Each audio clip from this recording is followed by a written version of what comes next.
Hi there, my name is Dan Allen. I'm the owner of Allen App Tools and developer of AppScript for the last 5 years.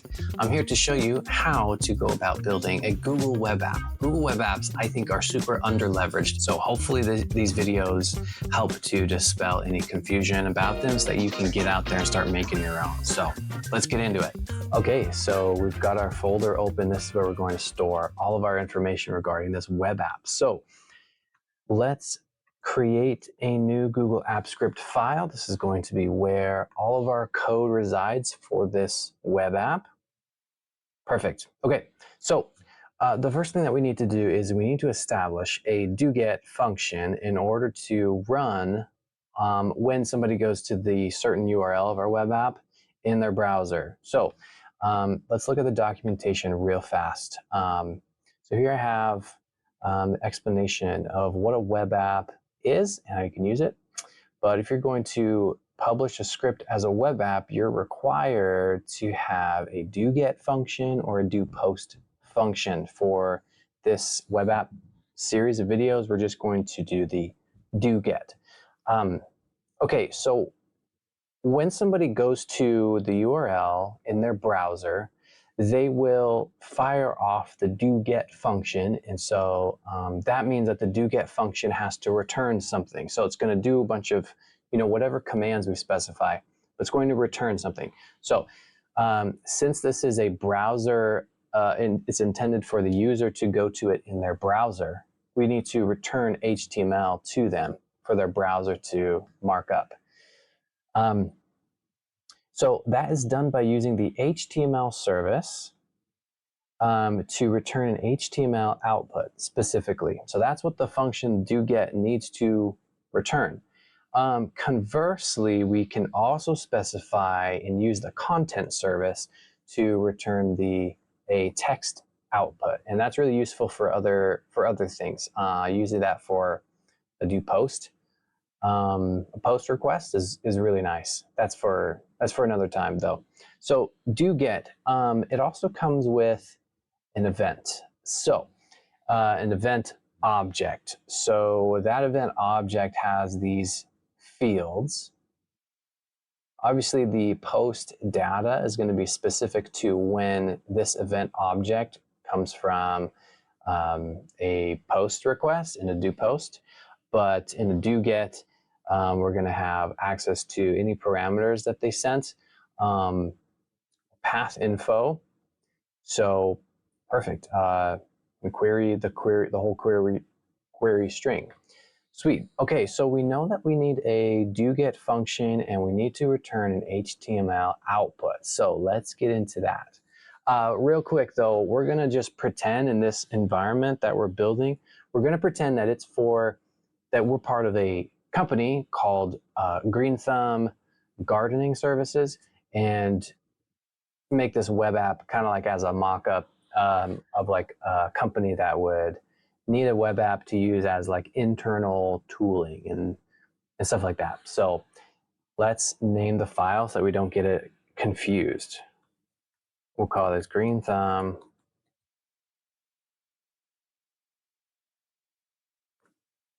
Gardening Services web app. Perfect. Okay, so for our function, let me zoom in here. We're going to establish a doGet function. We're just going to put E for the incoming argument for that event object. We're not going to use it for right now. Okay, so next thing that I want to do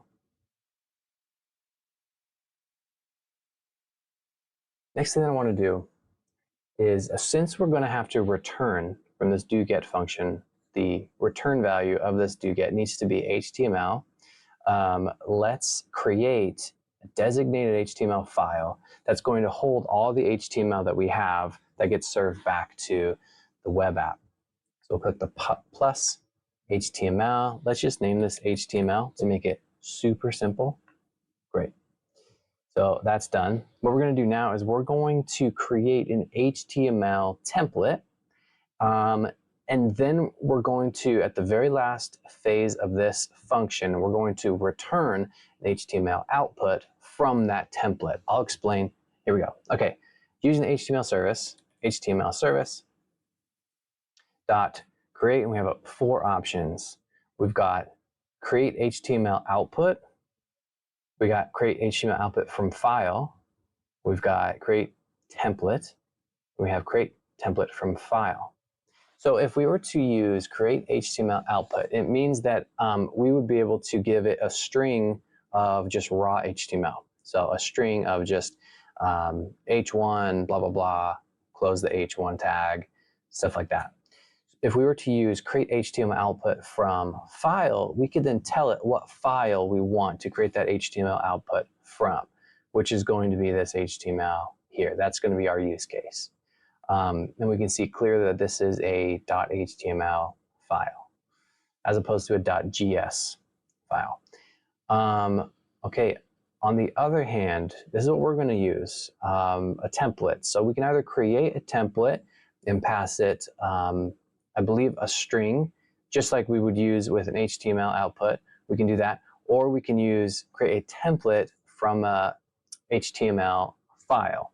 That's what we're going to do. The difference between an HTML output and HTML template is HTML output it gives you everything and there's no opportunity to change that or work with that or inject scriptlets into that HTML output. On the other hand, an HTML template allows you to define scriptlets that can be used within the HTML file. When it gets evaluated, when the template gets turned into an HTML output, it will then convert all the scriptlets into how you specified you wanted them to change and interact and everything. It will convert those into that final output. I'm getting a little bit ahead of myself because that's not something I'm going to dive into too much on this video. So bear with me. We're going to use the create template from file method. And we're going to specify the string file name, which is just HTML. Okay, let's assign this to a variable. We'll say HTML template is that. Good. And then down here, we're going to return the template. But since it's a template, the final step is we need to evaluate that template. Okay, another way that you can do this is you can just do something like this. All right, that will do the job. Okay, but what I'm doing is I'm setting this up for how I might build something like this. And what I would do is I would use a HTML file to be a spot where all the HTML is held and out of the way of like the doGet and the other functions we might have, and then evaluate that and leave that open-ended so I can add scriptlets into the HTML if I want to. So let me delete that. This is now ready. Let's zoom out just a little bit. This is now ready to serve that HTML, but we don't have anything in the HTML. So let's add an H1. H1. Perfect.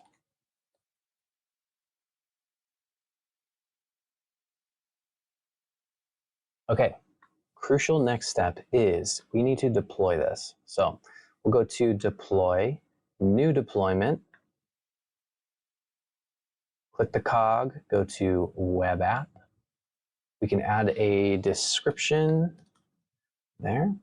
Okay, now we have 2 options here for our web app. We have execute as and who has access. Let me explain those. So execute as, this is going to be what user, by which permissions, which credentials, which user is actually the account that is running the doGet function, and therefore any other function that's used. So whenever possible, I like to specify that it's me running this. You also have the option to specify that it's the user accessing the web app. This can be used for when somebody is logging in and you want to track who that is, and that person is going to have like their own set of permissions, things that they can do, It's also nice for when you want to track who is making what changes or doing what. So that's nice. For right now, I'm just going to select me. We may change these later on. Okay, when you select execute as me, we have 4 options for who has access, who is allowed to open up this web app in their browser and run the doGet function. When they open it up in their browser, the doGet function runs and evaluates who is allowed to access this web app. Okay, if we set it to only myself, it means that you need to be logged into your browser as your profile. So in my case, the browser needs to be hello@alanapptools.com. And in that instance, this will allow that doGet function to run and return its content back to my browser, which will then get marked up.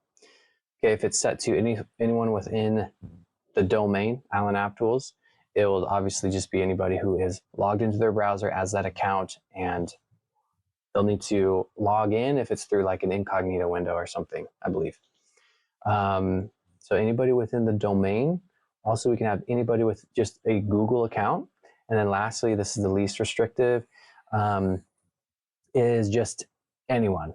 Anonymous users, anybody can access this, this web app. So watch this. We've got 4 options right here.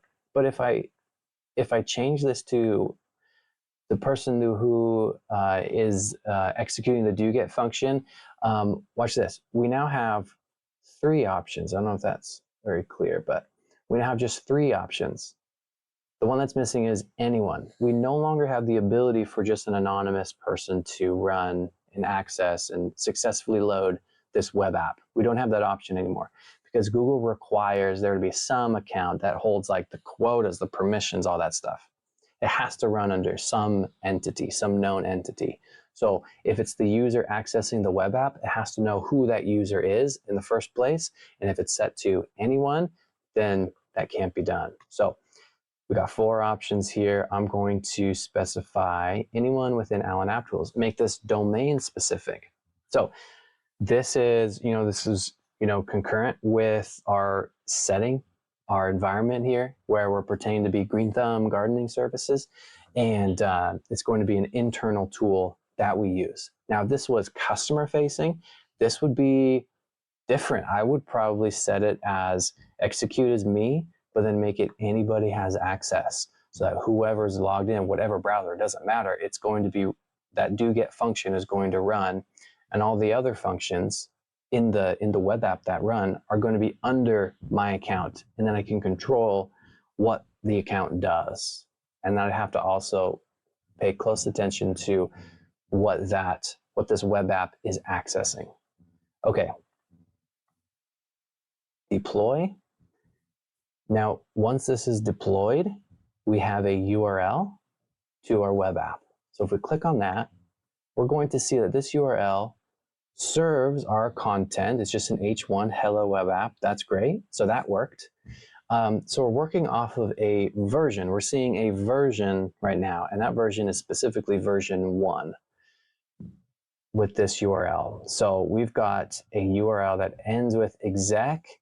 And what that means is this URL, when it goes to run this doGet function and any other scripts that I have and any other script files inside of this web app file, it's going off of a specific loaded version, a registered version. So right now it's version 1.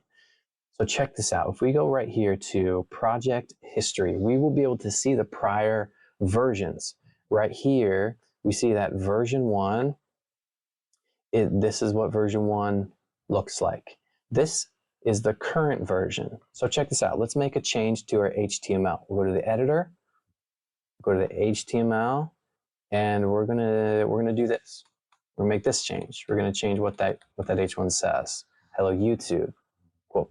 So if we go to project history again, go to version 1, select HTML, we see hello web app, because that's what version 1 is. It's locked in. If we go to current version, we see that that's not the case anymore. It's been changed because that's what we have right now. Good. So we made the change in our HTML. It now says hello YouTube. If we go to our exec URL and we refresh it, nothing happens because it's still going off of that first version. So let me show you something that's used for development that AppScript is specifically poised to help you develop. So go to deploy, go to test deployments. We then will be given a URL that ends in /dev. Click on that. We'll see our change reflected right here. So the dev URL is for development, obviously, and it will show you the current version, what's currently what state the script is, right here, right now. So that's really nice for development. You make changes, you just go to your browser and refresh it, and it does a request to our doGet function, and it pulls it fresh. And so it's going to be accurate. It's going to be accurate to what the script file has right now.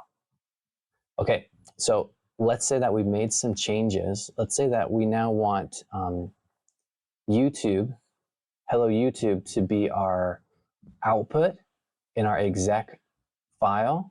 Now, let me specifically say that, let's say that we have a team member, his name is Ted. We are done with our web app. We want to give him this URL to use, this exec URL to use. We would then, copy this URL, give it to our team member Ted, and then he would be in here and he would use it. Now let's say that we need to make some changes to this web app. We've got our dev copy, our dev URL, and we're making changes. We're making some updates. There's some requests to adjust maybe the colors or something like that. And we make those changes. We make those edits. We then go. We make those edits and they're looking good, and we want to push that update.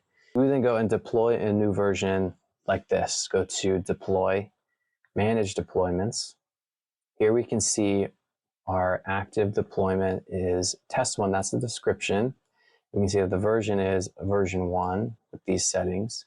To get to version 2, we click the pencil, click this drop down, and go to new version. We then add our description. Now let's say that I left this totally unchanged, test 1. What it's going to do is it's going to erase this description for version 2, just so you know, just so you're not caught off guard by that. You have to add, make it different, make it a unique description.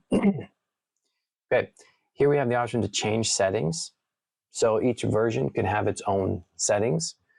Very good. Okay, now we hit deploy.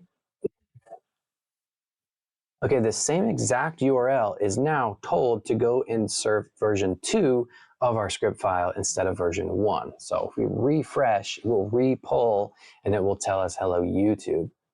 Perfect. Okay, so if we go back to our script file and go to project history, we can see that we had a version 2 that we made live at 5:17. And then version 1, see that very clearly. Version 2, see that very clearly. And then we go to our current version. Okay, so if we wanted to roll back to version 1, all we would need to do, deploy, manage deployments, pencil, drop down, version 1, deploy. Then refresh in our exec URL, and we'll come back to hello web app. Okay, so that's great. We got some good baseline information and a good setup here. In our next video, we're going to get into more of the build out of that HTML so that we can start to see some more dynamic content. And then we're going to just keep building this and see what we can build and what we can learn along the way about what Green Thumb Gardening Services might need to use as a custom interface and what might be helpful to them. All right, thanks. Hope to see you there.